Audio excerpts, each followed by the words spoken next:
नमस्कार दोस्तों, मेरा नाम राहुल। तो दोस्तों आप सबके लिए ये वीडियो बहुत ज़्यादा इंपॉर्टेंट होने वाली है अगर आपका आरसीटी का इस बार का एग्जाम है। या दोस्तों, क्योंकि आज की इस वीडियो के अंदर हम बात करने वाले हैं आरसीटी के top 35 plus most important question जो कि आपका आरसीटी के इस बार के एग्जाम के अंदर डेफिनेटली 100% इस बार एग्जाम के अंदर जरूर पूछ जाएंगे। तो फटाफट से वीडियो को शुरू करते हैं। मैं आपको ज़्यादा बर्बाद नहीं करता हूँ। तो दोस्तों यहाँ पर सबसे पहला जो क्वेश्चन है वो आपको अपने इसमें दिख रहा होगा कि निम्नलिखित में से कौन सा एप्लीकेशन प्रोग्राम आमतौर पर पीडीएफ फाइलों को देखने के लिए उपयोग में किया जाता है। यानी कि इनमें से चारों में से इन चारों ऑप्शन में से यहाँ पर ऐसा कौन सा ऑप्शन है जिसके माध्यम से आप जो है किसी पीडीएफ फाइल को देख सकते हो, उसको पढ़ सकते हो या फिर उसको उसके अंदर कोई भी चेंजेस कर सकते हो, वो आपसे यहाँ पर पूछा जा रहा है। तो दोस्तों यहाँ पर सबसे पहला ऑप्शन दिया हुआ है वो आपको दिया हुआ है डिवाइस ड्राइवर, उसके अंदर दिया हुआ है आपको यहाँ पर अडोब रीडर, उसके अंदर दिया हुआ है आपको यहाँ पर कोटाना, उसके अंदर दिया हुआ है आपको यहाँ पर विंडोज डी फ्रेगमेंटर। तो दोस्तों मैं बता दूँ इसका जो करेक्ट आंसर होगा वो होगा आपका अडोब रीडर। ऑप्शन बी जो है वो उसका करेक्ट आंसर होगा। बहुत सारे बच्चों का इसका आंसर आता भी होगा। ठीक है, बहुत नॉर्मल सा क्वेश्चन था। ठीक है, तो दोस्तों बढ़ते हैं आपके अगले क्वेश्चन तरफ। अगला जो क्वेश्चन है वो आपसे यहाँ पर बोल रहा है कि आप कंप्यूटर में सोशल मीडिया का उपयोग खालिस्तान से कर सकते हैं। यानी कि अगर आपके पास यहाँ पर कंप्यूटर है दोस्तों, आप जो है इसके अंदर कोई भी सोशल मीडिया की साइट जैसे कि फेसबुक इंस्टाग्राम वगैरह चलाना चाहते हैं, यानी कि चैटिंग वगैरह करना चाहते हो, तो दोस्तों आप यहाँ पर किसके माध्यम से कर सकते हो। दोस्तों यहाँ पर सबसे पहला ऑप्शन दिया हुआ है वो आपको दिया हुआ है वर्ड, एक्सेल, पीपीटी आदि। तो दोस्तों आपको पता होगा कि वर्ड, एक्सेल, पीपीटी आदि पर आप बनाए जाते हैं, डॉक्यूमेंट तैयार किए जाते हैं। यानी कि आपके यहाँ पर जितने भी डॉक्यूमेंट वगैरह होते हैं वो आपके यहाँ पर इन तीनों एप्लीकेशन के माध्यम से, यानी कि इन तीनों सॉफ्टवेयर के माध्यम से तैयार किए जाते हैं। जबकि बारे में बात करें यहाँ पर यूट्यूब के माध्यम से आप जो सोशल मीडिया चला सकते हो, गूगल प्ले के माध्यम से आप नहीं चला सकते। यानी कि ऑप्शन बी भी इसका इनकरेक्ट हो जाता है। बात करें यहाँ पर ऑप्शन सी की, तो दोस्तों आप जो है यहाँ पर ऑप्शन सी यहाँ पर ध्यान से पढ़ोगे तो दोस्तों आपको दिया हुआ है फेसबुक, जिसके माध्यम से आप जो है सोशल मीडिया चला सकते हो, इंस्टाग्राम से भी चला सकते हो, गूगल प्लस से भी चला सकते हो। यानी कि ऑप्शन जो सी होगा वो करेक्ट आंसर होगा। बहुत नॉर्मल सा क्वेश्चन था, आई होप आपको पता भी होगा। ठीक है, अगला जो क्वेश्चन है वो आपको अपने इसमें दिख रहा होगा कि अधिकांश वेब ब्राउजर के यूआरएल को खालिस्तान में प्रदर्शित किया जाता है। तो दोस्तों यहाँ पर सबसे पहले बात करते हैं आपके यूआरएल क्या होता है और इसकी फुल फॉर्म क्या होती है। मैं आपको बता दूँ यूआरएल जो होता है वो आपके यहाँ पर क्या होता है। अगर आपने गूगल पे कोई भी चीज़ सर्च कर रहे हो, जैसे आप यहाँ पर सर्च कर रहे हो कि भारत के 5 सबसे बड़े अमीर आदमी कौन से है, तो दोस्तों आप जो है जैसे आपने ये सर्च किया भारत के सबसे बड़े 5 अमीर आदमी, तो दोस्तों आपका ये यूआरएल कहलाता है। यानी कि आप जो भी चीज़ सर्च करते हो वो आपका क्या कहलाता है, यूआरएल कहलाता है। दोस्तों यूआरएल की फुल फॉर्म होती है यूनिफॉर्म रिसोर्स लोकेटर। इसके साथ में मैं आपको बता दूँ यूआरएल आपसे इस क्वेश्चन अंदर पूछा जा रहा है कि यूआरएल कहाँ पर मिलता है। तो दोस्तों आपने देखा होगा गूगल पे आपको एक डब्बा से दिखता है जहाँ पर अपना जो यूआरएल है वो आप यहाँ पर फिल करते हो। तो दोस्तों आप ये जो डब्बा होता है इसको क्या बोल जाता है, वो आपके यहाँ पर एड्रेस बार बोल जाता है। यानी ऑप्शन जो बी होगा वो इसका करेक्ट आंसर होगा। आई होप आपको क्लियर हुआ होगा। ठीक है, बात करें यहाँ पर status bar and title bar क्या होता है। स्टेटस बार वो होता है, अगर आपने देखा होगा कि एमएस वर्ड के अंदर एक नीचे एक पट्टी सी होती है जहाँ पर आपने कितने पेज भर दिए, कितने वर्ड लिख दिए, वो सारा लिखा होता है, वो आपका स्टेटस बार कहलाता है। जबकि टाइटल बार के अंदर आपका कोई भी डॉक्यूमेंट जिस भी फाइल के नाम से सेव हो रहा होता है वो आपके यहाँ पर सबसे टॉप के अंदर शो होता है, यानी कि किसी डेस्कटॉप के अंदर सबसे ऊपर शो होता है, वो आपके क्या कहलाता है, टाइटल बार कहलाता है। ठीक है, आई होप आपको क्लियर हुआ होगा। अगला जो क्वेश्चन है वो आपको यहाँ पर अपनी स्क्रीन पर दिख रहा होगा। इसके अंदर आपको यहाँ पर दो कॉलम दे रखे हैं, आपको दोनों कॉलम मैच करने हैं। यहाँ पर सबसे पहला ऑप्शन दिया हुआ है वो आपको दिया हुआ है इनपुट डिवाइस। दोस्तों मैं आपको यहाँ पर पहले क्लियर कर दूँ इनपुट और आउटपुट डिवाइस के अंदर क्या अंतर होता है। मैं आपको एक सीधी ट्रिक बताता हूँ, इसके अलावा आपको यहाँ पर और किसी भी कभी भी इनपुट और आउटपुट डिवाइस के अंदर कभी भी आपको यहाँ पर दिक्कत नहीं आने वाली है। दोस्तों मैं आपको बता दूँ आउटपुट डिवाइस वो होते हैं जिनके नाम के पीछे ई आर और ओ आर आता है। वो 99% किसके अंदर आपके क्या होता है, एक आउटपुट डिवाइस होता है। दोस्तों मैं आपको बता दूँ लेकिन इसके अंदर आप यहाँ पर ध्यान रखना कि इसके अंदर आपका यहाँ पर एक अपवाद है जिसका नाम जो है वो आपका यहाँ पर स्कैनर होता है। ठीक है, क्या होता है, स्कैनर होता है। स्कैनर के नाम के पीछे ई आर आता है, लेकिन दोस्तों आपका ये क्या होता है, इनपुट डिवाइस होता है, आउटपुट डिवाइस नहीं होता। बात करें यहाँ पर ऑप्शन की, तो दोस्तों आपको जैसे मैंने आपको बताया इनपुट डिवाइस जो होता है वो आपके यहाँ पर कौन होता है, जिनके नाम के पीछे ई आर और ओ आर नहीं आता है। दोस्तों आप थोड़ा सा दिमाग लगाओगे तो दोस्तों आप यहाँ पर बता पाओगे। आपको मैं मानता हूँ कि आपको ट्रैकहोल नहीं पता, माइक्रोफोन नहीं पता, लेकिन दोस्तों आपको कीबोर्ड तो पता है ना कि कीबोर्ड जो होता है वो आपका इनपुट डिवाइस होता है। तो दोस्तों आपको जैसे इस प्रकार से आप अंदाजा लगा सकते हो कि पहले का पी आएगा, पहले का पी केवल ऑप्शन ए के अंदर है, ऑप्शन डी के अंदर है, यानी कि बी और सी तो हमारे वैसे ही गलत हो जाते हैं। उसके बाद हम बात करें यहाँ पर आउटपुट डिवाइस की, तो दोस्तों मैंने आपको जैसे बताया जिसके नाम के पीछे ई आर और ओ आर आता है वो यहाँ पर आपका क्या होता है, एक आउटपुट डिवाइस होता है। तो दोस्तों आप यहाँ पर देखोगे तो मॉनिटर के पीछे ई आर आता है, प्रिंटर के पीछे ओ आर आता है। तो दोस्तों आपको यहाँ पर दो ऑप्शन मिल गए ना, आपको यहाँ पर आगे यहाँ पर ज़्यादा दिक्कत आने वाली नहीं है। यानी कि दूसरे का आपको कौन सा आएगा, दूसरे का आ रहा है, दूसरे का केवल ऑप्शन डी के अंदर है, यानी कि ऑप्शन ए भी इनकरेक्ट है, यानी कि ऑप्शन जो डी दिया हुआ है वो हमारा करेक्ट आंसर होगा। इस प्रकार से आप जो है यहाँ पर अंदाज लगा सकते हो, अपना जो यहाँ पर मेमोरी है उसका टेस्ट ले सकते हो, यानी कि अपना जो आंसर है यानी कि अपनी जो परसेंटेज है वो आप यहाँ पर इंक्रीज करा सकते हो। ठीक है, और बच्चों से आप जो है यहाँ पर आगे निकल सकते हैं। दोस्तों मैं गारंटी देता हूँ कि आपको यहाँ पर ऑप्शन भी अपने पेपर के अंदर यहाँ पर चेंजेस नहीं मिलेंगे। ठीक है, इस बात की मेरी गारंटी है। तो दोस्तों आप जो है इस वीडियो को शुरू से अंत तक जरूर देखें। ठीक है, अगला जो क्वेश्चन है वो आपसे यहाँ पर बोल रहा है कि खालिस्तान एक ऐसी विधि है जहाँ कई कार्यों और प्रक्रिया सामान्य प्रोसेसिंग संसाधनों जैसे कि सीपीयू को साझा करती है। अगला जो क्वेश्चन वो आपसे यहाँ पर बोल रहा है कि खालिस्तान एक ऐसी विधि है जहाँ कई कार्य और प्रक्रिया सामान्य प्रोसेसिंग संसाधनों जैसे कि सीपीयू को साझा करती है, जबकि खालिस्तान एक प्रोसेसिंग मोड है जो एक साथ कई सीपीयू का उपयोग करके दो या दो से अधिक प्रोग्राम को प्रोसेस करती है। यानी कि इस क्वेश्चन अंदर आपसे यहाँ पर ऐसे बोला जाता है कि जब आपका सिस्टम यानी कि आपका जी पीसी एक ही साथ बहुत सारे कार्य कर रहा होता है तो दोस्तों उसको क्या बोला जाता है। दोस्तों बहुत सारे जब कंप्यूटर यानी कि बहुत सारे पीसी जब मिलकर जब किसी एक कार्य कर रहे होते हैं तो दोस्तों वो जो चीज़ होती है उसको क्या बोला जाता है। तो दोस्तों मैं आपको बता दूँ दोनों में एक ही फ़र्क होता है। जब आपका यहाँ पर जो पीसी होता है वो बहुत सारे कार्य कर रहा होता है वो आपकी क्या क्या कहलाता है, मल्टीटास्किंग कहलाता है। लेकिन दोस्तों जब आपका बहुत सारे कंप्यूटर मिलकर किसी एक कार्य को कर रहे होते हैं वो आपके क्या कहलाता है, मल्टी ग्रेडिंग कहलाता है, मल्टी प्रोसेसिंग कहलाता है। बात करें यहाँ पर ऑप्शन की, तो दोस्तों यहाँ पर सबसे पहला ऑप्शन दिया हुआ है वो आपको दिया है यहाँ पर माइक्रोसॉफ्ट है, उसके अंदर दिया हुआ है आपका पर माइक्रोसॉफ्ट स्टोर, जो कि हमारा इनकरेक्ट हुआ है। उसके अंदर दिया हुआ है आपका पर मल्टीटास्किंग मल्टी प्रोसेसिंग, जो कि हमारा करेक्ट आंसर होगा। यानी कि ऑप्शन जो बी है वो उसका करेक्ट आंसर है, आगे में पढ़ने की जरूरत नहीं है। मैं आपको फिर बता देता हूँ, विंडोज 10 और विंडोज एक्सपी जो होता है वो आपके यहाँ पर ऑपरेटिंग सिस्टम होते हैं। जबकि बात करें गूगल क्रोम और मोजिला फायरफॉक्स जो होता है वो आपके यहाँ पर क्या होता है, वेब ब्राउजर होता है। ठीक है, आई होप आपको क्लियर हुआ होगा। एंड दोस्तों आप जो है इन क्वेश्चन को यहाँ पर ध्यान से सुनना है। दोस्तों मैं आपको जो एक्सप्लेनेशन दे रहा हूँ वो आपको यहाँ पर इन क्वेश्चन जो कई ज़्यादा यहाँ पर आपके लिए इंपॉर्टेंट है। बहुत ज़्यादा क्वेश्चन जो है ना कि बहुत सारे जो क्वेश्चन है वो आपको हमारे एक्सप्लेनेशन से देखने को मिलेंगे, इस बात की मेरी गारंटी है। दोस्तों आप जो है इस बात को ध्यान रखना। ठीक है, बढ़ते आपके अगले क्वेश्चन तरफ। अगला जो क्वेश्चन है वो आपसे यहाँ पर बोल रहा है कि राज्य में क्या होता है। दोस्तों यहाँ पर सबसे पहला ऑप्शन दिया हुआ है वो आपको दिया हुआ है राजस्थान राज्य डेटा सेंटर और नेटवर्क ऑपरेटिंग सेंटर। उसके अंदर दिया हुआ है आपको यहाँ पर राजस्थान GISS DSS, उसके अंदर दिया हुआ है आपको यहाँ पर राजस्थान क्लाउड, उसके अंदर दिया हुआ है आपको राजस्थान नेटवर्क। तो दोस्तों मैं आपको बता दूँ, राजस्थान मेघ जो होता है, मेघ यानी बादल होता है, बादल को हम हिंदी में क्या बोल सकते हैं, यानी कि इंग्लिश में क्या बोलते हैं, क्लाउड बोलते हैं। यानी कि हमारे जो ऑप्शन के बारे में बात करें तो दोस्तों ऑप्शन जो सी होगा वो करेक्ट आंसर होगा। लेकिन आपसे यहाँ पर और क्वेश्चन पूछे जाते हैं कि क्लाउड आधारित जो सर्विसेज होती है वो कौन कौन सी होती है, यानी क्लाउड स्टोरेज सर्विसेज कौन सी होती है। मैं आपको सारी जो एक साथ ही बताता हूँ ताकि आपको कभी भी कैसा भी क्वेश्चन मिले आप जो है इसके अंदर कंफ्यूज नहीं हो। तो दोस्तों मैं आपको बता दूँ, माइक्रोसॉफ्ट जो आपका यहाँ पर वन ड्राइव होता है वो आपको एक क्लाउड आधारित सर्विसेज होता है। माइक्रोसॉफ्ट ड्रॉपबॉक्स होता है, गूगल ड्राइव होता है, राजमेक होता है, राज क्लाउड होता है। इस प्रकार से 5 ऐसे यहाँ पर सॉफ्टवेयर है, 5 ऐसी वेबसाइट है, 5 ऐसी यहाँ पर एप्लीकेशन है जो है वो आपके यहाँ पर क्या होती है, क्लाउड आधारित सर्विसेज होती है। बात करें यहाँ पर ऑप्शन की, तो दोस्तों इस क्वेश्चन का जो ऑप्शन सी था वो करेक्ट आंसर था। ठीक है, आई होप आपको क्लियर हुआ होगा। एंड दोस्तों मैं आपको बहुत अच्छा समझाने का ट्राई कर रहा हूँ। अगर आपको वीडियो पसंद आ रही है तो वीडियो को लाइक कर देना, चैनल को सब्सक्राइब जरूर कर लेना, क्योंकि आपको आरसीटी से रिलेटेड इससे बेहतर और कोई कंटेंट देखने को नहीं मिलेगा। ठीक है, बढ़ते आपके अगले क्वेश्चन तरफ। अगला जो क्वेश्चन है वो आपसे यहाँ पर बोल रहा है कि खालिस्तान एक ऐसा प्रोग्राम होता है जो कंप्यूटर जुड़े डिवाइस जैसे प्रिंटर, स्कैनर, CD-ROM ड्राइव इत्यादि को चलाता है और नियंत्रित करता है। तो दोस्तों मैं आपको बता दूँ, एक ऐसा प्रोग्राम जो आपके यहाँ पर जितने भी, जैसे अगर आपने कोई भी हार्डवेयर जोड़ा तो दोस्तों उनको क्या करता है, रन वगैरह करवाने के लिए यहाँ पर उत्तरदायी होता है, यानी कि वहाँ पर महत्वपूर्ण भूमिका निभाता है। वो कौन होता है, इस क्वेश्चन अंदर आपसे यहाँ पर बोला जा रहा है। तो दोस्तों मैं आपको बता दूँ वो आपके यहाँ पर कौन सा होता है, वो आपके यहाँ पर डिवाइस ड्राइवर होता है। ठीक है, ध्यान रखना, बहुत सारे यहाँ पर भाई बहन होंगे जिनके कंप्यूटर में एक ऐसी प्रॉब्लम आती होगी, उसके अंदर क्या होता है कि उनके जो PC होता है, इनके उसके जो जैसे वो आपने जो हेडफोन वगैरह कनेक्ट करते होंगे तो दोस्तों उसके अंदर आवाज़ नहीं आ रही होती है। जैसे कि अभी वर्तमान में मेरे यहाँ पर PC के अंदर दिक्कत आती है अभी ये वर्तमान में। तो दोस्तों उसके अंदर ये होता है क्या है कि उसका जो डिवाइस ड्राइवर होता है, यानी कि उसका जो ड्राइवर होता है वो अनइंस्टॉल हो जाता है। यानी कि ड्राइवर के बिना कोई भी आपका यहाँ पर जो हार्डवेयर होता है वो क्या नहीं करता, रन नहीं कर पाता, यानी कि उसके अंदर क्या नहीं कर पाता, प्रोसेस नहीं कर पाता। बात करें यहाँ पर ऑप्शन की, तो दोस्तों यहाँ पर सबसे पहले ऑप्शन दिया हुआ है वो आपको दिया हार्ड डिस्क। तो दोस्तों आपकी स्टोरेज यहाँ पर आपका क्या होता है, डिवाइस होता है। ठीक है, किसी प्रकार से आपका ये प्रोग्राम नहीं होता है, यानी कि ऑप्शन जो ए दिया हुआ तो इनकरेक्ट है। उसके अंदर दिया हुआ है आपका यहाँ पर स्क्रीन रोटेशन,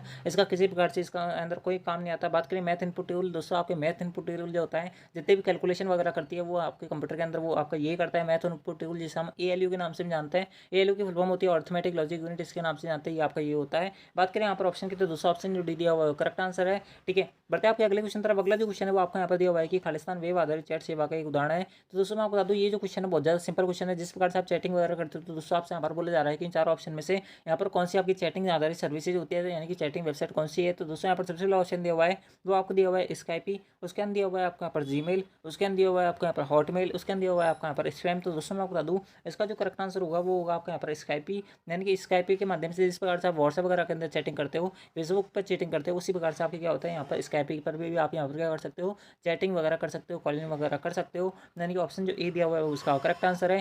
ठीक है, बढ़ते आपके अगले क्वेश्चन तरफ। अगला जो क्वेश्चन है वो आपसे यहाँ पर बोल रहा है कि खालिस्तान में 12 अंकों की विशिष्ट पहचान संख्या होती है जो सभी भारतीय निवासियों को उनके बायोमेट्रिक और जनसंख्या की डेटा के आधार पर जारी की जाती है। तो दोस्तों मैं आपको बता दूं यहाँ पर आपसे बोल रहा है कि 12 अंकों की यूनिक पहचान संख्या, यानी कि यूनिक आइडेंटिफिकेशन आपसे यहाँ पर बोला जा रहा है। तो दोस्तों मैं आपको बता दूं 12 अंकों का जो यूनिक आइडेंटिफिकेशन नंबर होता है वो आपका अपने जो अपना आधार कार्ड खुलना, यानी कि अपना आधार कार्ड देखना, उसके अंदर आपको मिलता है। ठीक है, आपका जो आधार कार्ड होता है उसके अंदर आपको जो नंबर मिलता है वो आपकी जनसंख्या की डेटा, यानी कि आपकी जितनी भी आपकी पॉपुलेशन है उसके आधार पर मिलता है। ठीक है, बात करें आधार कार्ड से रिलेटेड, तो दोस्तों मैं आपको बता दूँ आधार कार्ड जो होता है वो उससे रिलेटेड आपसे यहाँ पर एक वेबसाइट पर जाती है कि आधार कार्ड से रिलेटेड अगर आपको यहाँ पर कभी भी अपडेट वगैरह करवाना है तो दोस्तों वो कौन सी वेबसाइट होती है। तो दोस्तों मैं आपको बता दूँ उसकी जो वेबसाइट होती है वो आपको यहाँ पर UIDAI वेबसाइट होती है। ठीक है, यानी कि UIDAI वेबसाइट पर आप जो है आधार कार्ड से रिलेटेड कुछ भी काम करवा सकते हो। इसकी फुल फॉर्म आपसे यहाँ पर पूछी जाती है, इसकी फुल फॉर्म होती है unique identification authority of India. ठीक है, मैं आपको फिर बोल देता हूँ unique identification authority of India जो होती है इसकी फुल फॉर्म है। बात करें इस क्वेश्चन के ऑप्शन की, तो दोस्तों यहाँ पर सबसे पहला ऑप्शन दिया रहा है वो आपको दिख रहा है URL, उसके अंदर दिया हुआ है आपका यहाँ पर IP एड्रेस, उसके अंदर दिया हुआ है आपका यहाँ पर आधार कार्ड, उसके अंदर दिया हुआ है आपका यहाँ पर पैन कार्ड। तो दूसरा ऑप्शन सी होगा वो इसका करेक्ट आंसर होगा। आई होप आपको क्लियर हुआ होगा। ठीक है, अगला जो क्वेश्चन है वो आपसे यहाँ पर बोल रहा है कि आईआरसीटीसी का फुल फॉर्म क्या होता है, यानी कि आईआरसीटीसी का पूर्ण रूप क्या होता है। तो दोस्तों मैं आपको बता दूँ, आईआरसीटीसी की फुल फॉर्म जो है आपको यहाँ पर डायरेक्ट याद रखनी पड़ेगी। इसका यहाँ पर कोई भी रामबाण इलाज नहीं है, कोई भी आपका यहाँ पर तोड़ नहीं है, मैं आपको इसको समझा नहीं सकता, आपको यहाँ पर डायरेक्ट याद रखनी पड़ेगी। बात करें आईआरसीटीसी की फुल फॉर्म की, तो दोस्तों मैं आपको बता दूँ इसकी फुल फॉर्म होती है Indian railway catering and tourism corporation. मैं आपको फिर बोल दूँ, Indian railway catering and tourism corporation जो होती है इसकी फुल फॉर्म होती है। बात करें यहाँ पर ऑप्शन की, तो दोस्तों यहाँ पर सबसे पहला ऑप्शन मिल रहा होगा वो आपको मिल रहा है कि Indian railway catering and tourism corporation, जो ही हमारा करेक्ट आंसर है। आगे हमें पढ़ने की जरूरत नहीं, मैं अगर यहाँ पर ऑप्शन ए नहीं दे रखा होता तो दोस्तों हम आगे बढ़ सकते थे, लेकिन दोस्तों आपको ऑप्शन ए के अंदर आंसर मिल जाता है, तो दोस्तों आपको आगे बढ़ के मैं आपको यहाँ पर ज़्यादा टाइम बर्बाद नहीं करूँगा। ठीक है, बढ़ते हैं आपके अगले क्वेश्चन तरफ। अगला जो क्वेश्चन है वो आपसे यहाँ पर बोल रहा है कि निम्नलिखित में से कौन सा एसएसओ यानी कि सिंगल साइन ऑन का उद्देश्य नहीं है। तो दोस्तों मैं आपको बता दूँ एसएसओ आखिरकार होता क्या है। एसएसओ आपकी एक आईडी होती है जो कि किसी भी राजस्थान सरकार द्वारा, किसी भी गवर्नमेंट द्वारा वर्तमान में संचालित जितनी भी योजना है उसके बारे में आपको यहाँ पर अवगत कराते हैं। वहाँ पर अगर आप उनके लाभपात्र होते हैं तो दोस्तों आप वहाँ पर उनके लिए अप्लाई भी कर सकते हैं। ये आपका एसएसओ आईडी का काम होता है। दोस्तों अगर आप भविष्य में कभी भी गवर्नमेंट जॉब के लिए अप्लाई करोगे तो दोस्तों आपके एसएसओ आईडी वहाँ पर काम आती है। ठीक है, इस प्रकार से आपके एसएसओ काम करती है। तो दोस्तों आपके यहाँ पर दिया हुआ है कि ये व्यक्ति की पहचान बिल्कुल होता है, एक सिंगल साइन ऑन यानी कि एक सिंगल व्यक्ति की एक सिंगल पहचान होती है, यानी कि ऑप्शन जो ए है वो तो इसका करेक्ट आंसर है। उसके अंदर दिया हुआ है आपको यहाँ पर इस क्वेश्चन के अंदर आपसे बोला गया है कि यहाँ पर कौन सा उद्देश्य नहीं है। नई वाले का पूछ रहा है तो हमें बताना है कौन सा नहीं है। तो दूसरा आपको यहाँ पर दिया हुआ है कि सेवा के वितरण हलफनामे के लिए दस्तावेजों की आवश्यकता नहीं होती, बिल्कुल नहीं होती। एक बार आपको अपनी डिटेल फिल करनी होती है, उसके बाद में आपको यहाँ पर बार बार डिटेल फिल करनी भी पड़ती। उसके अंदर दिया हुआ है आपको यहाँ पर राज्य सरकार की विभिन्न डिजिटल सेवाओं तक पहुंचने के लिए एकल खिड़की से इंटरफेस होती है, सिंगल विंडो इंटरफेस होता है, बिल्कुल होता है। उसके अंदर दिया हुआ है आपका पर बिना पासवर्ड जाने किसी भी ट्विटर खाते को एक्सेस करना है। तो दोस्तों मैं आपको बता दूं ऑप्शन जो डी दिया हुआ वो उसका करेक्ट है। जी हाँ दोस्तों, आप जो है यहाँ पर एसएसओ से किसी प्रकार से ट्विटर जो खाता होता है उसको एक्सेस नहीं कर पाते, यानी कि ऑप्शन जो डी दिया हुआ है उसका करेक्ट आंसर है।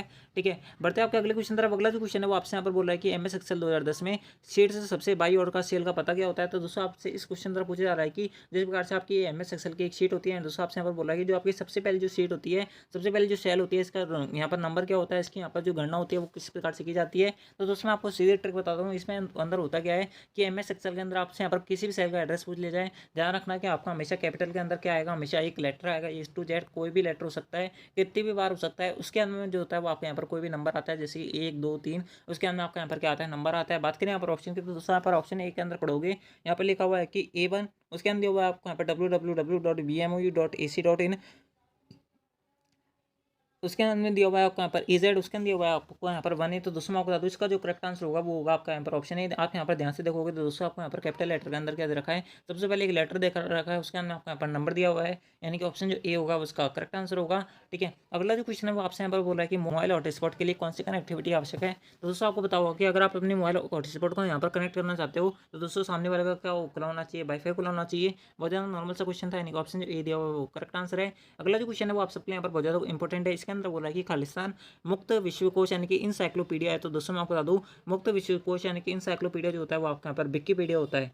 ठीक है, यानी कि ऑप्शन जो बी दिया हुआ वो करेक्ट आंसर है। दोस्तों आपको ये जो क्वेश्चन है वो आपको यहाँ पर डायरेक्ट याद रखना पड़ेगा, इसका यहाँ पर कोई इलाज नहीं है। ठीक है दोस्तों, मैं अगला जो क्वेश्चन है मैं आपको यहाँ पर पढ़ने से पहले मैं आपको बता दूँ, अगर आपने वीडियो का भी लाइक नहीं किया तो वीडियो को लाइक कर देना, चैनल को सब्सक्राइब कर लेना, क्योंकि आपको इतनी अच्छी एक्सप्लेनेशन जो है किसी भी चैनल द्वारा नहीं दी जा रही, इस बात की मैं गारंटी है। दोस्तों अगर आपको मिल जाए तो दोस्तों आप जो है मेरा नाम बदल देना। ठीक है, अगला जो क्वेश्चन है वो आपसे यहाँ पर बोल रहा है कि जब आप जीमेल का उपयोग करके ईमेल खाते लिखते समय अधूरा ईमेल बंद कर देते हो तो दोस्तों अधूरा ईमेल किस में सहायता जाता है। यानी कि इस क्वेश्चन आपसे यहाँ पर बोल रहा है कि अगर आपने कभी जीमेल या ईमेल का इस्तेमाल किया होगा तो दोस्तों आपने देखा होगा कि अगर आपसे यहाँ पर गलती से कोई भी ईमेल आप जो है कंटिन्यू आने की लिख रहे हो एंड दोस्तों आपसे यहाँ पर कभी भी क्या हो जाता है वो गलती से यहाँ पर आपकी लाइट चल जाती है, या फिर आपका यहाँ पर क्या होता है जो आपका मेल होता है वो क्लोज हो जाता है, तो दोस्तों आप उसको वहाँ पर कैसे आगे कंटिन्यू कर सकते हो। यानी कि वो आप उनका जो आधा ईमेल है वो आपका कहाँ पर मिलेगा दोस्तों, वो जो आपका आधा ईमेल होता है वो आपका किस में मिलता है, वो आपका यहाँ पर ड्राफ्ट के अंदर मिलता है। ठीक है, बात करें यहाँ पर ऑप्शन की, तो दोस्तों आपका यहाँ पर दिया हुआ है सीसी का फुल फॉर्म होती है कार्बन कॉपी, उसके अंदर दिया हुआ है आपका यहाँ पर बीसीसी की फुल फॉर्म होती है ब्लाइंड कार्बन कॉपी, उसके अंदर दिया हुआ है आपका यहाँ पर अटैचमेंट क्या होता है, अटैचमेंट वो होता है अगर आप किसी भी आपने जो जैसे ईमेल वगैरह भेज रहे हो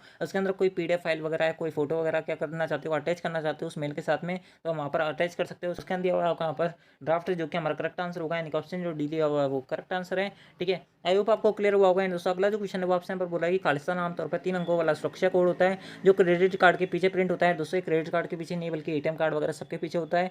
क्रेडिट कार्ड के पीछे जो कोड होता है वो आपका क्या कहलाता है, सीवीवी कहलाता है। इसी प्रकार से एटीएम कार्ड के पीछे जो होता है वो भी सीवीवी कहलाता है, सारे सीवीवी कहलाते हैं। बात करें यहाँ पर 3 डिजिट का जो आपका सीवीवी होता है इसकी फुल फॉर्म आपसे पूछ जाती है। इसकी फुल फॉर्म होती है कार्ड वैल्यू वेरिफिकेशन, ठीक है, ध्यान रखना, कार्ड वैल्यू वेरिफिकेशन इसकी फुल फॉर्म होती है, ठीक है। बढ़ते बात करें एंड दोस्तों बात करें इस क्वेश्चन का आंसर की, तो दोस्तों ऑप्शन जो दिया हुआ था वो करेक्ट आंसर था, ठीक है। बढ़ते आपके अगले क्वेश्चन तरफ। अगला क्वेश्चन है वो आपसे पर बोल रहा है कि निम्नलिखित में से कौन सा मोबाइल वॉलेट का उदाहरण नहीं है। तो दोस्तों मैं आपको बता दूं मोबाइल वॉलेट जो होता है वो आपके यहाँ पर एसबीआई बड़ी भी होता है, भीम भी होता है, पेटीएम भी होता है, क्रेडिट कार्ड नहीं होता, ठीक है, ध्यान रखना। यानी कि ऑप्शन जो डी दिया हुआ है वो करेक्ट आंसर है। जिन्होंने भी ऑप्शन डी बताया था उन सबका करेक्ट है। एंड दोस्तों आप जो है इसकी पीडीएफ के लिए हमारे टेलीग्राम चैनल को ज्वाइन कर लेना, वहाँ से आपको बहुत ज़्यादा फायदा होने वाला है आपके एग्जाम तक, इस बात की मैं गारंटी है। दोस्तों आपको पीडीएफ भी वहाँ पर मिल जाएगी, ठीक है। बढ़ते आपके अगले क्वेश्चन तरफ। अगला जो क्वेश्चन है वो आपसे यहाँ पर बोल रहा है कि एमएस वर्ड 2010 में कट या कॉपी का टेक्स्ट एक अस्थायी भंडारण क्षेत्र पर संग्रहित होता है जिसे हम खालिस्तान कहते हैं। यानी कि अगर आपसे इस क्वेश्चन का ऐसे बोला जा रहा है कि आपने जैसे मेरा अभी नाम यहाँ पर राहुल है, ठीक है, आप जो है इसको इस प्रकार समझ सकते हैं। इसको क्या किया है अभी यहाँ पर कट किया है दोस्तों। इसको कट करने के बाद में मैं इसको यहाँ पर कहीं पर भी पेस्ट करूँगा, उससे पहले ये जो कट किया था ये किस मेमोरी के अंदर सेव होता है, आपसे यहाँ पर इस क्वेश्चन अंदर पूछा रहा है। तो दोस्तों आपकी ये जो मेमोरी होती है वो आपके यहाँ पर क्लिप बोर्ड के अंदर सेव होता है, ठीक है, ध्यान रखना। क्लिप बोर्ड के अंदर आपका जो यहाँ पर कट या कॉपी वगैरह करते हैं वो आपके यहाँ पर सेव होता है, ठीक है। बात करें यहाँ पर ऑप्शन के, तो दोस्तों यहाँ पर सबसे पहले ऑप्शन दिया हुआ है वो आपको दिया होम टैब, उसके अंदर दिया हुआ है आपका यहाँ पर रिबन, उसके अंदर दिया हुआ है आपका यहाँ पर क्लिप बोर्ड, जो कि हमारा करेक्ट आंसर होगा। यानी कि ऑप्शन जो सी दिया हुआ है वो करेक्ट आंसर है, ठीक है। बढ़ते हैं आपके अगले क्वेश्चन तरफ। अगला जो क्वेश्चन है वो आपसे यहाँ पर बोला है कि टाइम्स न्यू रोमन क्या होता है। तो दोस्तों आपको पता होगा टाइम्स न्यू रोमन जो होता है वो आपका यहाँ पर फॉन्ट होता है, ठीक है, ध्यान रखना। आपसे यहाँ पर पूछा जाए एरियल क्या होता है, कैलिबरी क्या होता है, नारद क्या होता है, टाइम्स न्यू रोमन क्या होता है, दोस्तों मैं आपको बता दूं ये सारे क्या होता है आपके यहाँ पर फॉन्ट होता है। आपसे ये चारों जो ऑप्शन है वो आपसे यहाँ पर घुमा घुमा कर जो आरएसटी वाला है यानी कि वीएमओ जो संस्था है वो आपसे पूछती रहती है। बात करें यहाँ पर ऑप्शन की, तो दोस्तों ऑप्शन जो ए दिया हुआ है वो उसका करेक्ट आंसर है, ठीक है। अगला जो क्वेश्चन है वो आपसे यहाँ पर बोल रहा है कि यदि आप स्लाइड शो के दौरान रिक्त स्लाइड दिखाना चाहते हो तो दोस्तों आप कीबोर्ड पर दबा सकते हो। तो दोस्तों मैं आपको बता दूं अगर आप अपनी प्रेजेंटेशन के यहाँ पर बीच में अगर वहाँ पर कोई भी रिक्त स्लाइड यानी कि ब्लैंक यहाँ पर स्क्रीन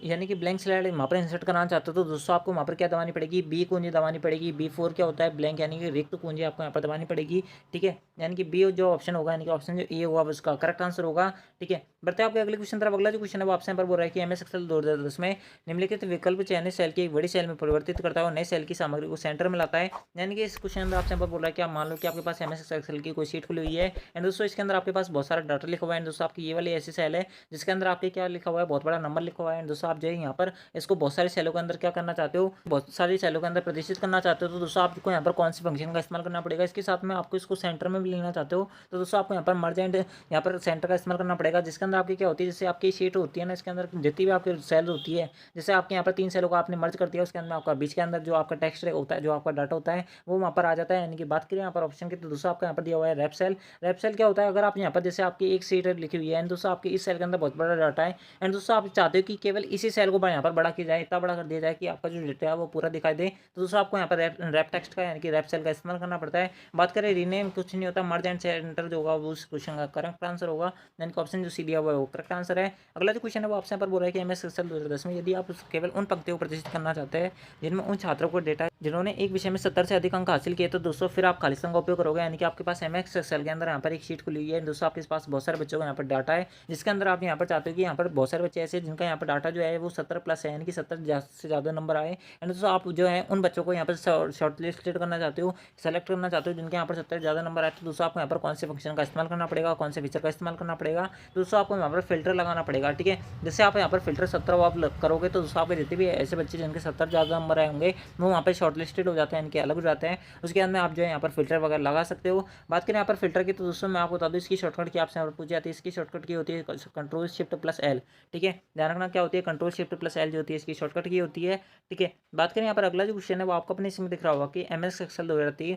एमएस एक्सेल 2007 और एमएस एक्सेल 2010 की फाइल का एक्सटेंशन में से क्या होता है, इनकी इनके एक्सटेंशन आपसे यहाँ पर पूछा रहे हैं। बहुत ज़्यादा इंपॉर्टेंट क्वेश्चन है, मैं आपको बता दूँ भी आपको यहाँ पर 2003 का कोई एक्सटेंशन पूछा जाए, 2007 का पूछा जाए, 2010 का पूछा जाए, तो दोस्तों मैं आपको एक चीज़ बोलूँगा कि आपको यहाँ पर कोई भी सॉफ्टवेयर पूछ लिया जाए, चाहे पीपीटी का पूछ लिया जाए यानी कि पावर पॉइंट का पूछ लिया जाए, डॉक्यूमेंट का यानी कि वर्ड का पूछ लिया जाए, तो दोस्तों आपको क्या करना है, जिस भी यहाँ पर जिसका भी एक्सटेंशन पूछ रहा है, जैसे अभी जो है इसके अंदर एक्सेल का पूछ रहा है, तो दोस्तों आपको यहाँ पर जैसे आपको पता हुआ एक्सटेंशन का जो होता है एक्सेल का वो .xlsx होता है, ठीक है। लेकिन दोस्तों आप बात बात करें 2003 की तो दोस्तों 2003 का जो नाम होता है उसके पीछे एक्स नहीं आता, जबकि बात करें 2007 और 2010 की जो नाम होता है उसके पीछे एक्स आ जाता है। मैं आपको फिर बोल दूँ इसके अंदर क्या होता है, 2007 और 2010 के अंदर नाम के पीछे एक्स आता है, जबकि 2003 के अंदर नहीं आता। इस प्रकार से आपका तीनों के अंदर यहाँ पर फीचर काम करता है। बात करें यहाँ पर ऑप्शन की तो दोस्तों ऑप्शन जो ए है वो उसका इनकरेक्ट है, उसके अंदर ऑप्शन बी भी इनकरेक्ट है, लेकिन दोस्तों ऑप्शन जो सी पड़े हुए वो करेक्ट आंसर होगा। बात करें यहाँ पर ऑप्शन सी की एक्सप्लेनेशन की तो दोस्तों मैं आपको बता दूं इसके नाम के पीछे देखो एक्स नहीं आ रहा है, जबकि 2007 और 2010 वाले के पीछे आ रहा है, इनका ऑप्शन जो सी दिया हुआ है वो उसका करेक्ट आंसर है। ठीक है, बढ़ते हैं आपके अगले क्वेश्चन तरफ। अगला जो क्वेश्चन है वो आपसे वो बोल रहा है कि निम्नलिखित में से कौन सा अटैक में हमलावर ट्रैफिक का डेटा भेजने के लिए कई कंप्यूटर का उपयोग करता है जो आपके सिस्टम का दीवार कर देता है और सिस्टम काम करना बंद कर देता है। इनके ऐसा कौन सा यहाँ पर अटैक होता है जिसके अंदर हैकर जो होता है सामने वाला वो आपके सिस्टम में बहुत ज़्यादा यहाँ पर क्या भेज देता है, ट्रैफिक भेज देता है, डेटा भेज देता है, जिसके माध्यम से आप जो है कंप्यूटर को नहीं चला पाते, आपका जो कंप्यूटर है वो हैंग हो जाता है। और दोस्तों इसके बीच में आपका जो हैकर होता है कि सामने वाला जो आपके कंप्यूटर हैक कर रहा है वो आपके जो सिस्टम होता है उससे डेटा निकाल लेता है। दोस्तों वो आपका कौन सा अटैक कहलाता है, वो आपके यहाँ पर डिनाइल ऑफ सर्विस अटैक कहलाता है, यानी कि डीओएस अटैक कहलाता है। यानी कि ऑप्शन जो बी दिया हुआ है वो करेक्ट आंसर है। ठीक है, बढ़ते हैं आपके अगले क्वेश्चन तरफ। अगला जो क्वेश्चन है वो आपसे यहाँ पर बोल रहा है निम्नलिखित में से कौन सा भारत में साइबर अपराध और इलेक्ट्रॉनिक कॉमर्स से निपटने वाला प्राथमिक कानून है, इनके ऐसा कौन सा यहाँ पर इनमें से कौन सा ऐसा अधिनियम है जिसके माध्यम से भारत में रहते हुए अगर आपसे कभी भी कंप्यूटर के अंदर कभी भी आप धोखाधड़ी हो जाती है तो दोस्तों आप जो है वहाँ पर केस कर सकते हो। दोस्तों वो आपके यहाँ पर जो अधिनियम है वो आपके यहाँ पर भारतीय आईटी अधिनियम 2000 है, यानी कि 2000 बात करें यहाँ पर आईटी की फुल फॉर्म की, आईटी की फुल फॉर्म होती है इन्फॉर्मेशन टेक्नोलॉजी। ठीक है, ध्यान रखना है, यानी कि ऑप्शन जो ए दिया हुआ है वो करेक्ट आंसर है।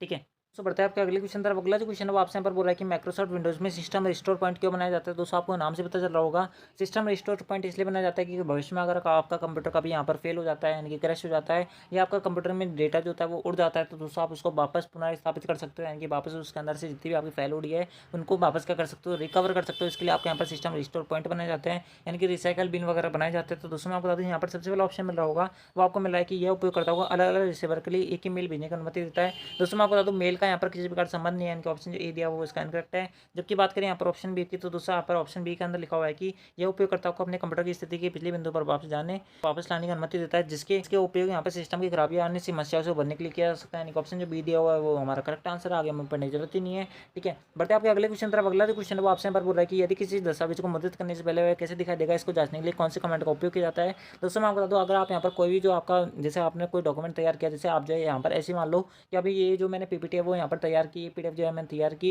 एंड दोस्तों मैं इसको प्रिंट करने से पहले ये देखना चाहता हूँ कि कैसा दिखाई देगा, कैसा यहाँ पर इसका लुक आएगा। तो दोस्तों आपको यहाँ पर कौन सी कमांड का इस्तेमाल करना पड़ेगा, तो दोस्तों आपको यहाँ पर इसको बनने के लिए आपको यहाँ पर कौन सा इस्तेमाल करना पड़ेगा, इसको लिए आपको यहाँ पर प्रिंट प्रीव्यू यहाँ पर जो ऑप्शन मिलेगा आपको यहाँ पर इसका इस्तेमाल करना पड़ेगा। प्रिंट प्रीव्यू जो होगा उसका करेक्ट आंसर होगा। प्री प्रिंट किसी प्रकार से नहीं होगा, फाइल प्रीव्यू भी नहीं होगा, स्टैंडर्ड प्रीव्यू भी नहीं होगा, यानी कि ऑप्शन जो सी दिया हुआ है वो हमारा करेक्ट आंसर है। ठीक है, बढ़ते आपके अगले क्वेश्चन तरफ। अगला जो क्वेश्चन वो आपसे यहाँ पर बोल रहा है कि आप अपनी प्रस्तुति यानी कि सभी स्लाइड के थंबनेल को खालिस्तान में देख सकते हो और ताकि आप इन्हें आसानी से पुनर्व्यवस्थित कर सकें यानी कि उनको रीअरेंज कर सके। तो दोस्तों मैं आपको बता दूँ अगर आपने कभी पावर पॉइंट का इस्तेमाल किया होगा तो दोस्तों आपने देखा होगा कि आपके यहाँ पर कुछ इस प्रकार से पावर पॉइंट के यहाँ पर क्या होती है, डेस्कटॉप खुली हुई होती है, एंड दोस्तों आप यहाँ पर कुछ इस प्रकार से यहाँ पर इस प्रकार से चौकोर बना होता है जहाँ पर आपकी इस प्रकार से यहाँ पर तो मेन स्लाइड होती है, यहाँ पर होम टैब वगैरह आपके दिखते हैं, एंड दोस्तों आपके यहाँ पर जितनी भी आपकी स्लाइड्स होती है वो आपके यहाँ पर दिखती हैं। दोस्तों आप जो है यहाँ से इनको रीअरेंज वगैरह कुछ भी कर सकते हैं इनके अंदर चेंजेस। तो दोस्तों आपकी ये जो यहाँ पर ये जो व्यू होता है इसका पूछा जा रहा है कि इसको क्या बोला जाता है, तो दोस्तों मैं आपको बता दूँ ये आपका यहाँ पर स्लाइड शॉर्टर व्यू कहलाता है। ठीक है, ध्यान रखना क्या कहलाता है, स्लाइड शॉर्टर व्यू कहलाता है। बात करें यहाँ पर ऑप्शन की तो दोस्तों यहाँ पर सबसे पहला ऑप्शन दिया हुआ है वो आपको दिया हुआ है कि स्लाइड शो व्यू उसके अंदर दिया हुआ है, आपका यहाँ पर रिव्यू उसके अंदर दिया हुआ है, आपका एनिमेशन व्यू। तो दोस्तों ऑप्शन जो डी होगा हमारा करेक्ट आंसर होगा, स्लाइड शॉर्टर व्यू जो होगा हमारा करेक्ट आंसर होगा। ठीक है, बढ़ते आपके अगले क्वेश्चन तरफ। अगला जो क्वेश्चन है वो आपसे नंबर बोला है कि कंट्रोल पैनल यानी कि विंडोज 10 में अपीयरेंस और पर्सनलाइजेशन कंप्यूटर सेटिंग्स खालिस्तान क्या होती है।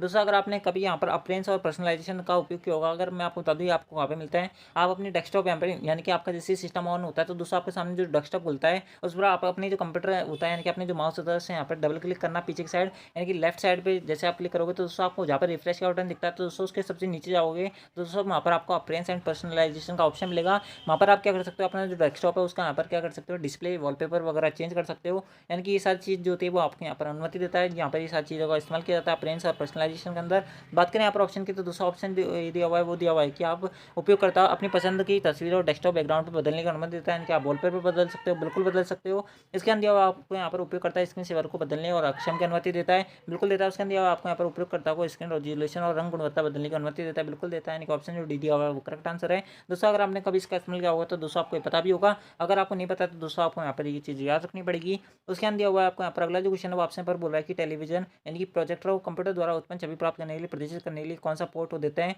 उपयुक्त विकल्प का आपको यहाँ पर चयन करना है कि आपसे यहाँ पर ऐसे बोल रहा है कि आप जो है अगर अपने कंप्यूटर से प्रोजेक्टर कनेक्ट करना चाहते हो तो दोस्तों आप आपको यहाँ पर कौन कौन सी केबल का इस्तेमाल करनी पड़ती है। तो दोस्तों मैं आपको बता दूँ, आपको यहाँ पर 2 केबल काम आती है, जो काम आती है वो आपके यहाँ पर HDMI केबल काम आती है, एक आपके यहाँ पर BJ केबल काम आती है। मैं आपको बता दूँ दोनों की फुल फॉर्म आपसे यहाँ पर पूछी जाती है। HDMI के बारे में बात करें तो दोस्तों HDMI की जो फुल फॉर्म होती है वो होती है आपके यहाँ पर high definition multimedia interface. And दोस्तों इसके साथ बात करें BJ केबल की, BJ केबल की फुल फॉर्म होती है वीडियो ग्राफिक्स एरे। ठीक है, दोनों ध्यान रखना आप सबके लिए यहाँ पर बहुत ज़्यादा इंपॉर्टेंट है। बात करें यहाँ पर ऑप्शन की तो दोस्तों यहाँ पर सबसे पहला ऑप्शन दिया हुआ है वो आपको दिया है VJ, उसके अंदर दिया हुआ है आपको HDMI, यानी कि हमारे ये दोनों ही आंसर होंगे। बात करें यहाँ पर ऑप्शन सी की तो दूसरा ऑप्शन सी दिया हुआ है कि A एंड B दोनों सही है, यानी कि A एंड B बोथ जो होंगे हमारे करेक्ट आंसर होंगे। ठीक है, आई होप आपको क्लियर हुआ होगा। इन दोस्तों आपको 4 चीज़ें जो है आपको यहाँ पर याद रखनी पड़ेगी।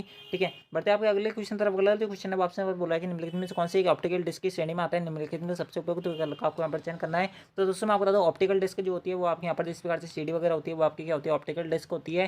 ठीक है, जिसके अंदर आप जितने देखा होगा CD के अंदर क्या होता है, सतरंगी जैसे दिखाई देता है, जैसे आप उसको टॉर्च वगैरह में लाते हो वो सारी आपकी क्या होती है, ऑप्टिकल डिस्क को लाती है। दोस्तों बात करें यहाँ पर ऑप्शन की तो दोस्तों आपको यहाँ पर सबसे पहला ऑप्शन दिया हुआ है वो आपको दिया है CDR, जो कि हमारा करेक्ट आंसर होगा। उसके अंदर दिया हुआ है आपको यहाँ पर CDRW, जो कि CD का एक फुल फॉर्म होता है, यानी कि एक प्रकार उसका होता है। उसके अंदर दिया हुआ आपको DVD, यानी कि ऑप्शन जो D होगा वो करेक्ट आंसर होगा। ये सारी जो होती है वो आपके यहाँ पर ऑप्टिकल डिस्क की श्रेणी में आती है। उसके अंदर में आपको यहाँ पर अगला जो क्वेश्चन है इसके अंदर आपको स्टेटमेंट दे रखा है, आपको बताना कौन सा गलत है कौन सही है। तो दोस्तों यहाँ पर सबसे पहला ऑप्शन दिया हुआ है वो आपको दिया है कि इंटरनेट एक्सप्लोरर को विंडोज 10 में माइक्रोसॉफ्ट एज वेब ब्राउजर द्वारा प्रतिस्थापित किया गया है। उसके अंदर में आपको यहाँ पर स्टेटमेंट सेकंड यानी कि वक्तव्य दूसरा जो दिया हुआ है वो आपको दिया हुआ है कि Google drive, Microsoft one drive और ड्रॉपबॉक्स जो होता है वो वेब ब्राउजर को उदाहरण है। तो दोस्तों मैं आपको बता दूँ ऑप्शन जो ए दिया हुआ है यानी कि स्टेटमेंट पहला दिया हुआ है वो करेक्ट है। जबकि हम बात करें यहाँ पर Microsoft Google drive and Microsoft one drive and Dropbox जो होता है वो आपके यहाँ पर वेब ब्राउजर का उदाहरण नहीं है, बल्कि एक क्लाउड आधारित सर्विसेज है। अगर आप इस वीडियो को शुरू से देख रहे होंगे तो दोस्तों आपको पता होगा मैंने आपको ये चारों पांचों जो एग्जाम्पल थे वो बताए थे, यानी कि पहला स्टेटमेंट सही है जबकि दूसरा गलत है। यानी कि बात करें यहाँ पर ऑप्शन की तो दूसरा ऑप्शन जो सी होगा वो करेक्ट आंसर होगा। स्टेटमेंट पहला सही है जबकि स्टेटमेंट दूसरा गलत है, यानी कि ऑप्शन जो सी होगा वो हमारा करेक्ट आंसर होगा।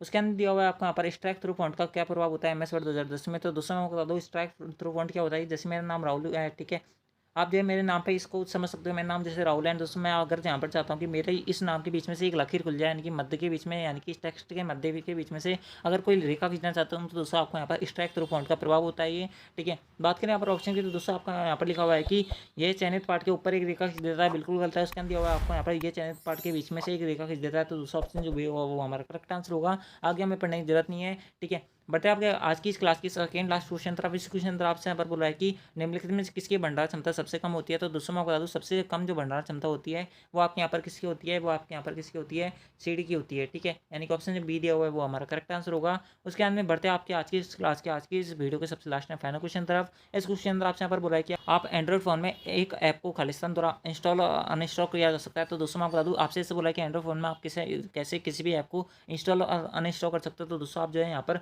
गूगल प्ले का इस्तेमाल कर सकते हैं, यानी कि गूगल प्ले स्टोर का इस्तेमाल कर सकते हो। आपको पता होगा RSRTC जो होती है रोडवेज बसों की ऑफिशियल वेबसाइट है। उसके हम बात करें IRCTC जो होती है वो आपके यहाँ पर इंडियन रेलवे की ऑफिशियल वेबसाइट है, जहाँ से आप किसी भी ट्रेन के लिए किसी भी रेल के आप यहाँ पर क्या कर सकते हो, टिकट बुक कर सकते हो। ठीक है, तो दोस्तों इस प्रकार से ये थे आपके RCT के top 35 plus most important question जो कि मैंने आपको बहुत कम समय में कराने का ट्राई किया है। एंड दोस्तों मेरी तरफ से जितनी एक्सप्लेनेशन हो सकती थी मैंने आपको इतने कम समय में बताने की कोशिश करी है। तो दोस्तों आई होप आपको वीडियो पसंद आई होगी। अगर वीडियो पसंद आए तो वीडियो को लाइक कर देना, चैनल को सब्सक्राइब जरूर कर लेना, क्योंकि आप सबके लिए इतनी मेहनत की जा रही है। मैंने खुद ने अपने हाथों से एक एक क्वेश्चन आप सबके लिए लिखा है। एंड दोस्तों मैं गारंटी है कि आप अगर रेगुलर क्लास से देखोगे तो दोस्तों आपकी 90% वो बनेगी। इसके अंदर आपको यहाँ पर कोई दिक्कत नहीं आने वाली है। तो दोस्तों आई होप आपको वीडियो पसंद आई होगी। अगर वीडियो पसंद आए तो वीडियो लाइक कर देना। एंड दोस्तों आप जो है PDF के लिए टेलीग्राम चैनल जरूर से ज्वाइन कर लेना। आपको डिस्क्रिप्शन में बॉक्स के अंदर मैंने आपको लिंक दे रखी है। तो दोस्तों आज की इस वीडियो के अंदर नहीं, तो दोस्तों मिलता है आपकी नेक्स्ट वीडियो के अंदर। जब तक लीजिए जय भारत जय Hindustan, thanks for watching, thank you.